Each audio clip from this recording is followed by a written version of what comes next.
Hello friends, welcome back to my YouTube channel the Wani classes. So guys, बहुत ही important video आपके लिए आज आई है, जो है most important theories of psychology.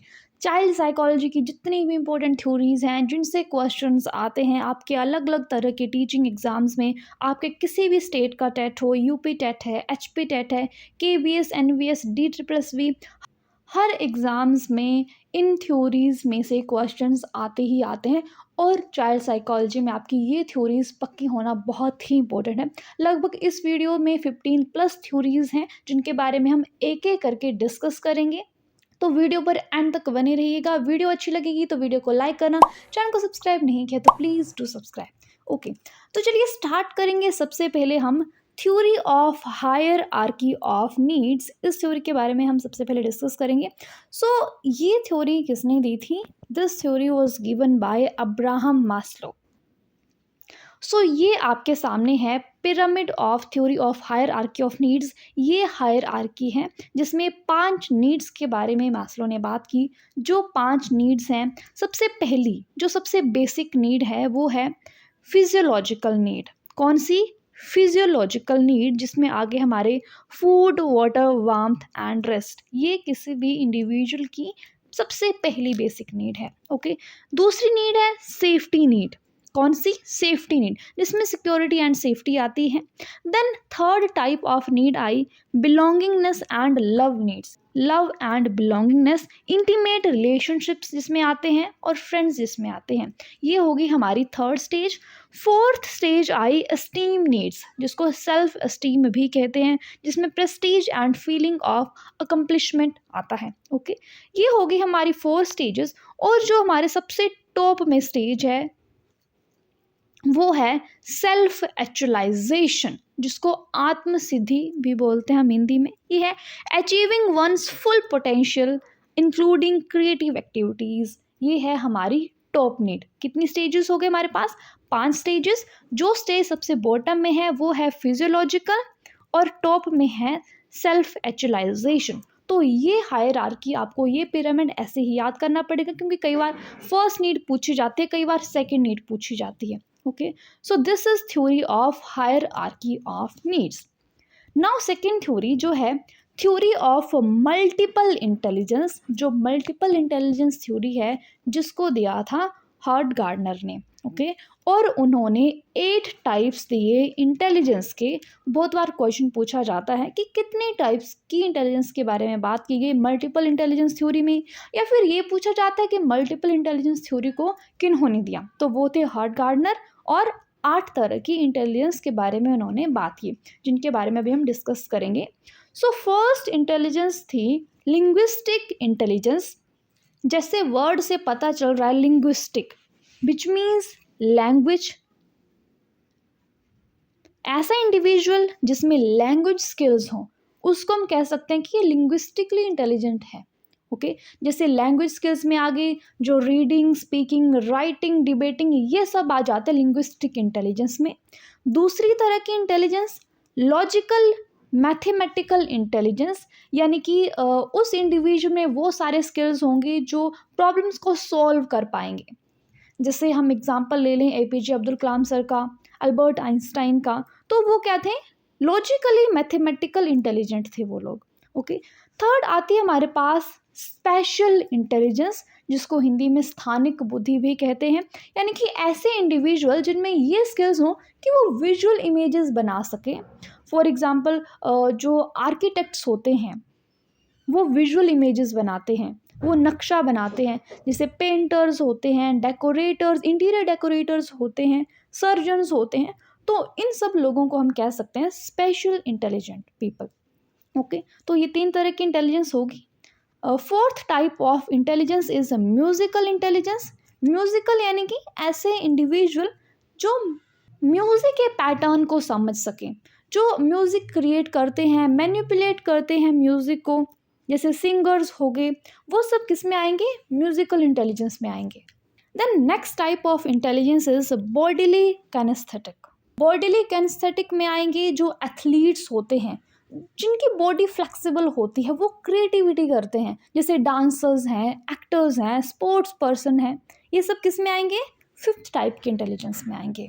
Okay, then next one is interpersonal intelligence और नेक्स्ट है इंट्रापर्सनल। दोनों को साथ में समझिए, इंटर एंड इंट्रा। जो इंटर शब्द है ये होता है बिटवीन टू इंडिविजुअल, एंड जो इंट्रा शब्द है ये स्वयं में, अपने आप में ही। ओके, सो इंटरपर्सनल के बारे में बात करेंगे कि जब कोई इंडिविजुअल किसी दूसरे को समझने की कोशिश करता है, उसके बिहेवियर को समझता है, उसको हम कहेंगे इंटरपर्सनल, अंतर्व्यक्तिक बुद्धि। ओके, जैसे जो साइकोलॉजिस्ट होते हैं, काउंसलर्स होते हैं, सोशल वर्कर्स होते हैं, ये सब आएंगे इंटरपर्सनल में। और इंट्रापर्सनल यानी कि अंतर्व्यक्तिक, अंतर्व्यक्तिक जो अपने ही अपने थॉट्स के बारे में अवेयर होते हैं, जो लाइफ के मीनिंग के बारे में बात करते हैं। ओके, जिससे अरिस्टोटल। तो this is intrapersonal. Last one आता है हमारा नेचुरलिस्टिक इंटेलिजेंस। नेचुरलिस्टिक मतलब प्राकृतिक बुद्धि। ऐसे इंडिविजुअल जो नेचर के साथ रिलेट करते हैं, जो नेचर को समझते हैं, जैसे फार्मर्स होते हैं, बोटेनिस्ट हो गए, जूलॉजिस्ट हो गए, गार्डनर्स हैं, टूरिस्ट हैं, ये सब आएंगे नेचुरलिस्टिक इंटेलिजेंस में। सो ये हमारी 8 तरह की इंटेलिजेंस होगी थ्योरी ऑफ मल्टीपल इंटेलिजेंस में, जो गार्डनर ने दी थी। ओके, आई होप कि आपको ये क्लियर हो गया है। अब चलेंगे नेक्स्ट थ्योरी पे, जो है ट्रायआर्किक थ्योरी ऑफ इंटेलिजेंस। ट्रायआर्किक, 3 आर्क्स इस थ्योरी की, जिसको दिया विलियम स्टर्नबर्ग ने। किसने? विलियम स्टर्नबर्ग ने। ओके, आगे देखेंगे इसके पॉइंट्स।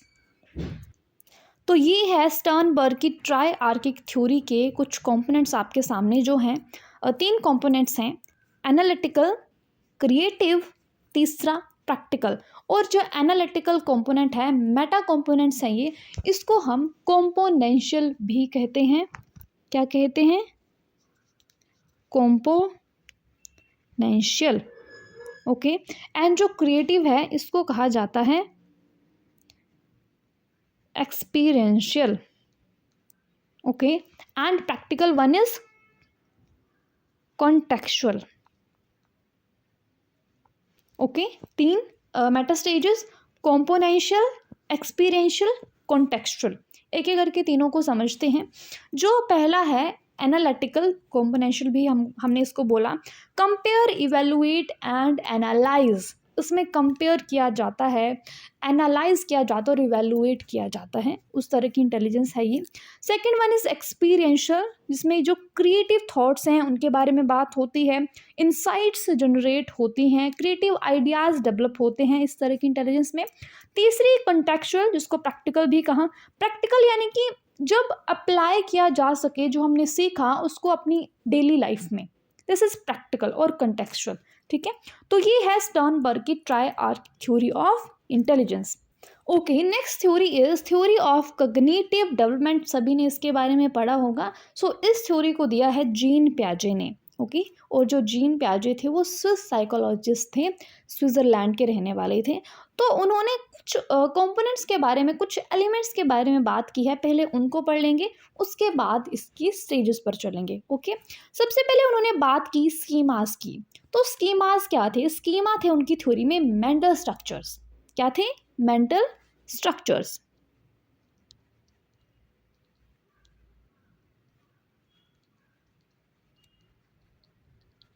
ओके, या फिर स्कीमास को ग्रुप ऑफ इंफॉर्मेशन कहा गया, ग्रुप ऑफ नॉलेज कहा गया, सेट ऑफ इंफॉर्मेशन भी कहा गया। तो ये क्वेश्चंस भी आपसे पूछे जाते हैं। नेक्स्ट आता है हमारे पास एसिमिलेशन। तो एसिमिलेशन में ये कहा उन्होंने कि जो बच्चे के पास ऑलरेडी प्रीवियस जो नॉलेज है, जब बच्चा उस प्रीवियस नॉलेज में कुछ न्यू इन्फॉर्मेशन ऐड करता है, ओके, जब प्रीवियस नॉलेज में नई इन्फॉर्मेशन ऐड की जाती है उसको कहते हैं एसिमिलेशन। क्या कहते हैं? एसिमिलेशन। नेक्स्ट पॉइंट है अकोमोडेशन। सो अकोमोडेशन में एक और पॉइंट ऐड हो गया कि जो प्रीवियस नॉलेज है उसमें थोड़ी सी नई इन्फॉर्मेशन ऐड की, साथ ही उस नई इन्फॉर्मेशन में कुछ मॉडिफिकेशन भी हुआ। क्या हुआ? मॉडिफिकेशन भी बच्चे ने की। सो ये हुई हमारी अकोमोडेशन, जब मॉडिफिकेशन उसमें की गई। ओके, देन आता है इक्विलिब्रेशन यानी कि बैलेंस। जब बच्चा बैलेंस करना सीख गया, that is equilibration. Okay, and एक और पॉइंट आता है इस थ्योरी में जो था अडेप्टेशन, यानी कि बच्चा अडेप्टेशन से ही सीखता है। Children learn through adaptation. Okay, so ये कुछ पॉइंट्स थे इसके। अब देखते हैं स्टेजेस इस थ्योरी के। तो मेनली 4 स्टेजेस थे पियाजे की थ्योरी के। First one is sensory motor, जो चली थी 0 to 2 ईयर्स, बर्थ से लेकर 2 साल के बच्चे की। Second pre operational 2 to 7 years, concrete operational 7 to 11 years, formal operational 11 to 15 years. Okay, तो अभी इन स्टेजेस के बारे में थोड़ा थोड़ा जाने के जिनसे आपको क्वेश्चन पूछे जाते हैं। सो जो पहली स्टेज है हमारी सेंसरी मोटर स्टेज, ये क्वेश्चन पूछा जाता है कि पहली स्टेज कौन सी है। एज भी पूछी जाती है कि कब से कब तक ये स्टेज चलती है, तो आपको ये पता होना चाहिए। इस स्टेज के कैरेक्टरिस्टिक्स भी देखेंगे, जैसे ऑब्जेक्ट परमानेंस भी बच्चा शो करता है after 9 months of age. Okay, then आता है डेफर्ड इमिटेशन, बच्चा नकल भी करता है अपने बड़ों की। उसका जो बिहेवियर होता है वो गोल डायरेक्टेड होता है, एंड वो सेंसेस पर काम करता है। मतलब senses are teachers in this stage in sensory motor. Then आती है हमारी प्री ऑपरेशनल स्टेज, जो चलती है 2 से 7 साल के बीच, जिसमें बच्चा एनिमिस्टिक बिहेवियर शो करता है। क्या शो करता है? एनिमिस्टिक बिहेवियर, यानी कि जो नॉन लिविंग थिंग्स होती हैं बच्चा उनसे लव शो करता है। जैसे उसके जो टॉयज़ हैं उनसे उसकी अटैचमेंट होती है। ओके, एंड इस स्टेज में बच्चा ईगो सेंट्रिज्म भी शो करता है। ये बहुत बार क्वेश्चन पूछा जाता है। ईगो सेंट्रिज्म भी इस स्टेज में बच्चा शो करता है कि वही सेंटर में है, सब उसके इर्द गिर्द में है। ओके, एंड इस स्टेज में लॉजिक नहीं लगा पाता है बच्चा, रिवर्सिबिलिटी नहीं होती है, उसको ये पता नहीं होता कि वाटर से आइस बन रहा है तो आइस से वाटर भी बन सकता है। तो lakhs reversibility, lakhs logic. Okay, second stage हो गई। चलते हैं थर्ड स्टेज पे, जो है कंक्रीट ऑपरेशनल स्टेज, जो चलती है 7 to 11 ईयर्स के बीच। तो इसमें बच्चा लॉजिक लगाना सीखता है। ओके, लॉजिक लगाना बच्चा सीख जाता है। इस स्टेज को हम 3 पार्ट्स में भी डिवाइड कर सकते हैं, फिर 3 कैरेक्टरिस्टिक आप इसको बोल सकते हो, जैसे CCS। Okay, C for classification, बच्चा क्लासिफाई कर पाता है ट्रायंगल, सर्कल एंड स्क्वायर के बीच। ओके, बच्चा कंजर्वेशन सीख लेता है, यानी कि उसमें रिवर्सिबिलिटी आ जाती है। जैसे आइस से वाटर बनता है तो वाटर से आइस भी बन सकती है। बच्चा सीरिएशन, एस फॉर सीरिएशन, बच्चा सीरीज में असेंडिंग एंड डिसेंडिंग ऑर्डर्स को भी सीख जाता है। तो ये हुई हमारी third stage, concrete operational stage. Okay, अब बात करते हैं लास्ट स्टेज की, that is formal operational stage 11 to 15 years. Top most stage है इनकी थ्योरी की। इसमें बच्चा एब्स्ट्रैक्ट लॉजिक लगाना सीख जाता है। अमूर्त जो वस्तुएं उसके सामने नहीं है उनके बारे में भी वो सोच सकता है इस स्टेज में, और हाइपोथेटिकल डिडक्टिव रीजनिंग बच्चा लगा पाता है। तो ये है हमारी 4 स्टेजेस जीन पियाजे की थ्योरी की, जिनके बारे में आपसे क्वेश्चन पूछे ही जाते हैं। आई होप आपको ये थ्योरी क्लियर होगी है। चलेंगे नेक्स्ट थ्योरी पे, जो है साइको सोशल डेवलपमेंट थ्योरी। बहुत बार क्वेश्चन पूछे जाते हैं इस थ्योरी से।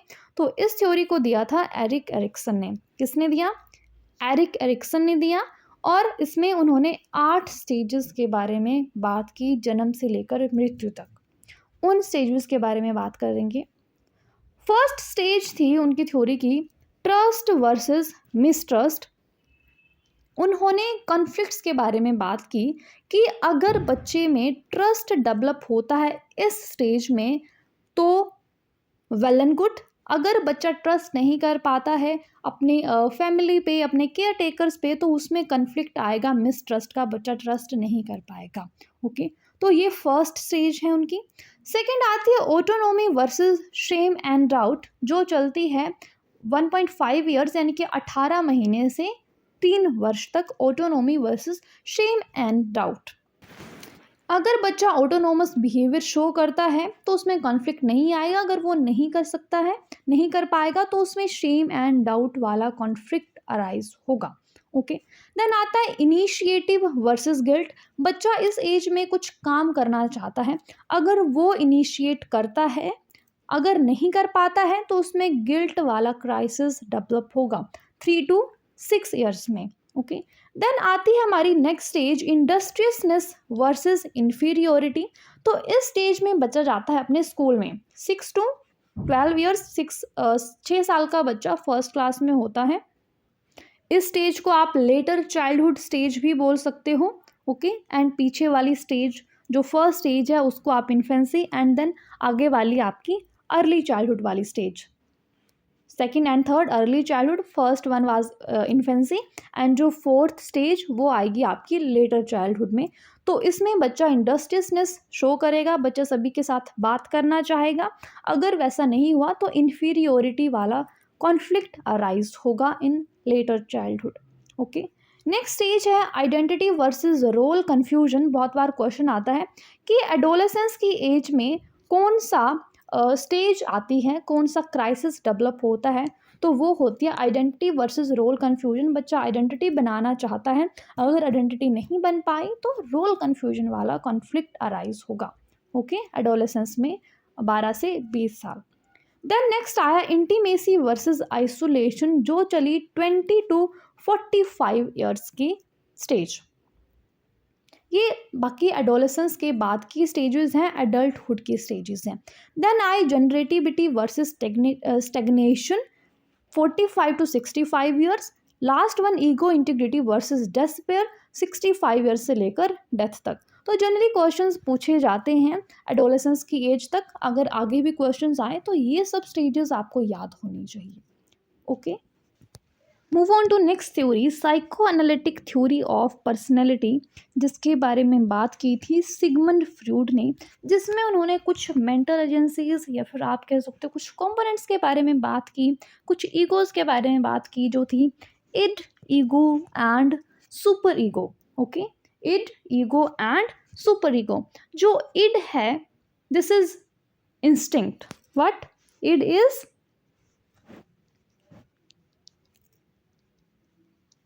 इंस्टिंक्ट। ओके, एंड जो ईगो है वो रियलिटी पर काम करती है, and super ego based on morality. Okay, so instinct यानी कि मुझे ये चीज़ चाहिए। जैसे कोई बच्चा है, वो भूखा है, उसको फूड चाहिए, तो वो रोता है कि मुझे ये चीज़ अभी चाहिए, desire for food. Okay, this is instinct, और उसको कैसे भी करके चाहिए, चाहे वो किसी दूसरे से छीन ले, दिस इज इट। ओके, अब बात आती है रियलिटी की। जैसे किसी बच्चे को भूख लगी है तो वो उसको किसी दूसरे से छीनेगा नहीं, वो उससे मांग कर लेगा।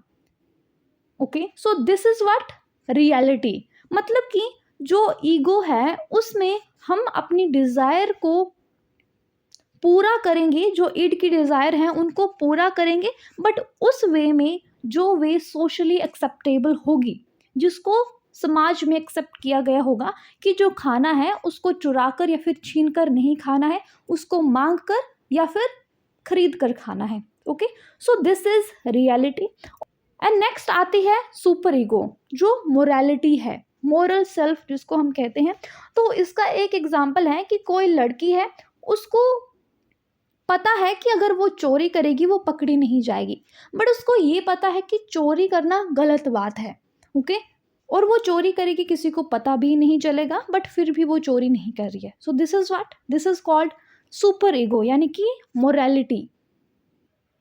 सो these are some aspects of personality जिसके बारे में सिगमंड फ्रॉइड ने बात की। अब इसके कुछ स्टेजेस हैं, Freud psychosexual stages of development, जिसमें उन्होंने 5 स्टेजेस के बारे में बात की। जो 5 स्टेजेस थे, oral, anal, phallic, latency and genital. जो ओरल स्टेज वो चली birth to 1 years, anal stage 1 to 3 years, phallic stage 3 to 6 year, latency 6 to 12 years and genital 12 to 18 years. तो इसमें से आपको स्टेजेस से क्वेश्चन आ सकते हैं, it ego and super ego से क्वेश्चन आ सकते हैं। ये पूछा जा सकता है कि psycho analytic theory of personality किसने दी। ओके, एंड जो फ्रूट हैं इनको कहा जाता है फादर ऑफ साइको एनालिसिस। तो आपको ये भी याद रखना है क्योंकि इस तरह के क्वेश्चंस भी पूछे जाते हैं। Let's talk about next theory जो है थ्योरी ऑफ मॉरल डेवलपमेंट, जिसको किसने दिया, कोहलबर्ग ने दिया। ओके, जिसमें उन्होंने 3 लेवल्स दिए और 6 स्टेजेस दिए। सो उनकी थ्योरी का फर्स्ट लेवल था प्री कन्वेंशनल लेवल, जो चला 4 to 10 years.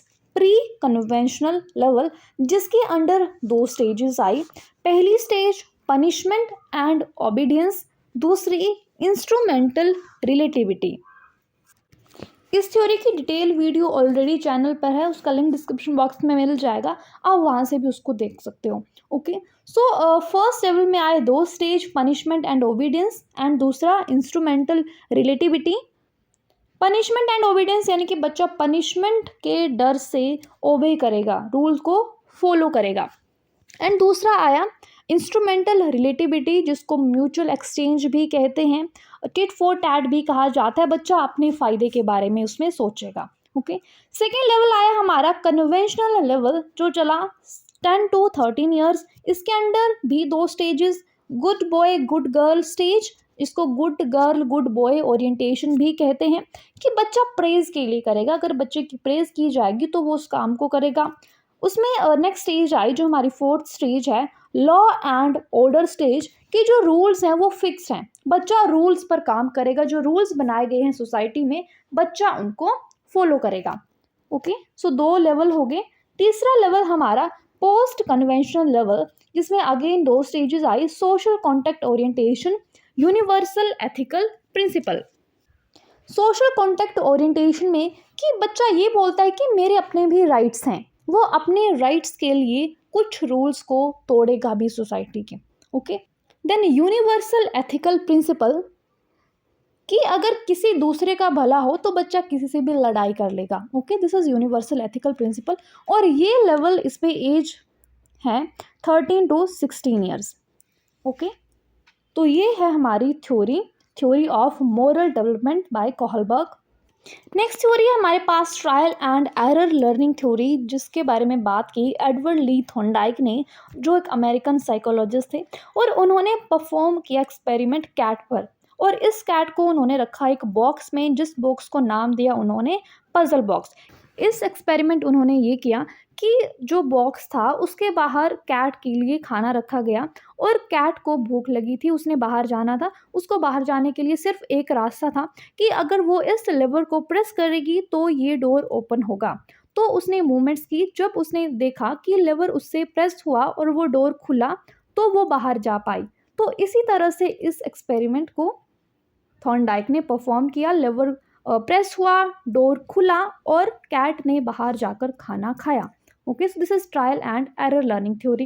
Next theory socio cultural development theory, जिसको दिया लेव वाइगोत्स्की ने, जो सोशल एंड कल्चरल थ्योरी भी इसको बोलते हैं हम। जो लेव वाइगोत्स्की थे वो एक रशियन साइकोलॉजिस्ट थे, उन्होंने इस थ्योरी को दिया। इसमें उन्होंने कुछ पॉइंट्स के बारे में बात की, हम वही डिस्कस करेंगे क्योंकि क्वेश्चन इन्हीं में से आते हैं।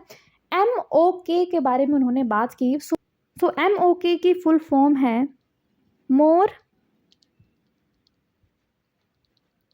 नॉलेज अदर, यानी कि जिनको आपसे ज़्यादा नॉलेज है, मोर नॉलेजेबल अदर्स में आएंगे, जैसे पेरेंट्स हैं, टीचर्स हैं, या फिर पेयर्स हैं बच्चों के वो।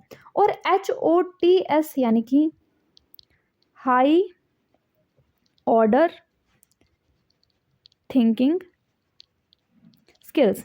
कई बार फुल फॉर्म्स भी ये पूछ ली जाती हैं। ओके, 2 हो गए। Then next one is ZPD। ZPD की फुल फॉर्म बहुत बार आती है zone of proximal development. Okay, so zone of proximal development में भी आगे 2 पॉइंट आते हैं। एक आती है एक्चुअल डेवलपमेंट एंड दूसरी आती है potential development. Okay, so actual development उस तरह की डेवलपमेंट आएगी जिसमें बच्चा किसी दूसरे की हेल्प के बिना कुछ काम कर पाएगा, विदाउट एनी हेल्प। और उन्होंने हेल्प को कहा स्कैफोल्डिंग। क्या कहा? स्कैफोल्डिंग, जो हमारा नेक्स्ट पॉइंट है, हेल्प को कहा स्कैफोल्डिंग। और जो पोटेंशियल डेवलपमेंट है उसमें बच्चे को हेल्प की ज़रूरत होती है और हेल्प के साथ ही वो काम कर सकता है। और वो हेल्प किसकी लेगा? जो मोर नॉलेजेबल अदर होंगे, जो उससे ज़्यादा जानते होंगे। ओके, यानी कि बात आई इंटरेक्शन की, बच्चा जितना इंटरेक्ट करेगा सोशली उतनी ही उसकी डेवलपमेंट होगी। और उन्होंने कहा कि जो लैंग्वेज है वो एक्वायर्ड होती है, वो बच्चा अपनी सोसाइटी से सीखता है, अपने समाज से सीखता है। ओके, सो ये बात हुई सोशियो कल्चरल डेवलपमेंट थ्योरी की। नेक्स्ट आती है insight theory of learning. Insight theory of learning जिसको दिया किसने? वॉल्फगैंग कोहलर ने। वॉल्फगैंग कोहलर ने, जो गेस्टाल्ट थ्योरिस्ट थे एक, और गेस्टाल्ट थ्योरिस्ट ने भी इस थ्योरी को दिया, ऐसा भी क्वेश्चन पूछा जाता है। तो उन्होंने एक्सपेरिमेंट परफॉर्म किया एक चिंपैंजी के साथ जिसका नाम उन्होंने क्या रखा? सुल्तान। ओके, सो सुल्तान को उन्होंने एक बड़े से केज में बंद कर दिया। वहाँ पर उन्होंने ऊपर बनानास लटका दिए और उन्होंने नीचे कुछ बॉक्सेस रखे, साथ ही कुछ लाठियाँ भी उन्होंने रखी। तो चिंपैंजी को भूख लगी थी। जो सुल्तान था उसने अपनी बुद्धि का प्रयोग करके जो नीचे बॉक्सेस थे उन पर वो खड़ा हुआ। उसने उन बनाना तक पहुंचने की कोशिश की बट वो नहीं पहुंच पाया। फिर उसने देखा कि एक लाठी भी है, तो उसने उन बॉक्सेस पे खड़े होकर लाठी को हाथ में पकड़ा, तो फिर उसने उन बनानास को खाया। ओके, सो ये क्या है? इनसाइट थ्योरी ऑफ लर्निंग है जो दी वॉल्फगैंग कोहलर ने एंड हमारे जो गेस्टाल्ट थ्योरिस्ट थे उन्होंने। नेक्स्ट आती है थ्योरी ऑफ क्लासिकल कंडीशनिंग। बहुत बार क्वेश्चन पूछा जाता है, जिसको दिया इवान पावलोव ने 1927 में, जिसमें उन्होंने एक्सपेरिमेंट परफॉर्म किया एक डॉग के ऊपर। ओके, इसकी कुछ स्टेजेस हैं, उनके बारे में बात करेंगे क्योंकि क्वेश्चन यहीं से पूछा जाता है। सो इस थ्योरी में 3 स्टेजेस हैं: before conditioning, during conditioning and after conditioning. Before conditioning यानी कि जब कंडीशनिंग नहीं की गई थी तो उस समय क्या किया गया? डॉग के सामने लाया गया फूड। ओके, सो फूड क्या था? Unconditioned stimulus. Unconditioned stimulus. और फूड को देखते ही डॉग के माउथ में क्या आया? सलाइवा। तो उस समय जो सलाइवा था वो अनकंडीशनड रिस्पॉन्स था, यानी कि उसमें फूड पे कंडीशनिंग नहीं की गई थी, तो सलाइवा पर भी कोई कंडीशनिंग नहीं हुई। देन डॉग के सामने बेल बजाई गई तो कोई भी रिस्पॉन्स नहीं आया, यानी कि सलाइवा नहीं प्रोड्यूस हुआ क्योंकि उस समय तक कंडीशनिंग नहीं हुई थी।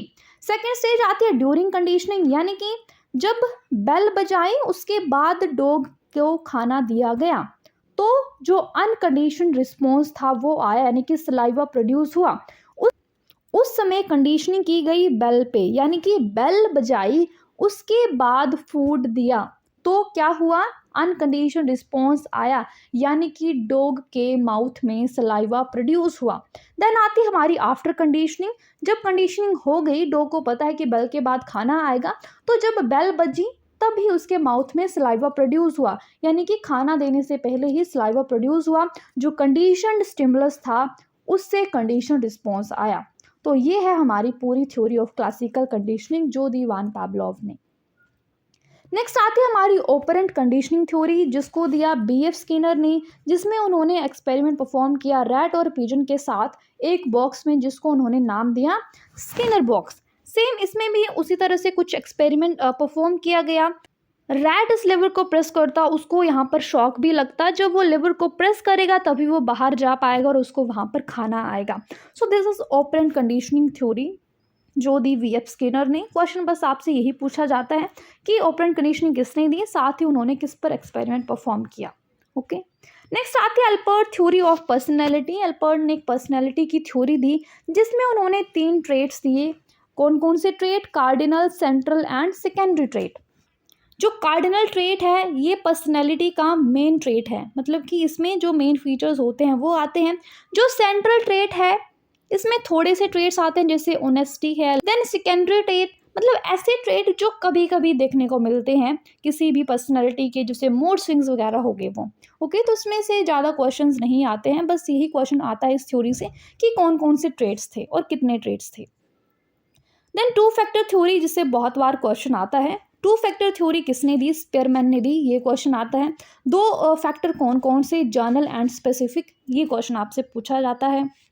देन हमारी यूनिफैक्टर थ्योरी, ये भी क्वेश्चन पूछा जाता है कि यूनिफैक्टर थ्योरी किन्होंने दी? So unifactor theory was given by Alfred बिने।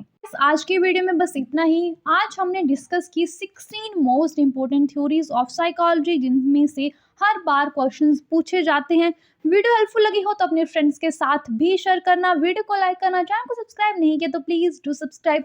कुछ सजेशंस हैं तो आप कमेंट भी कर सकते हो। Thank you so much for watching, bye bye, take care.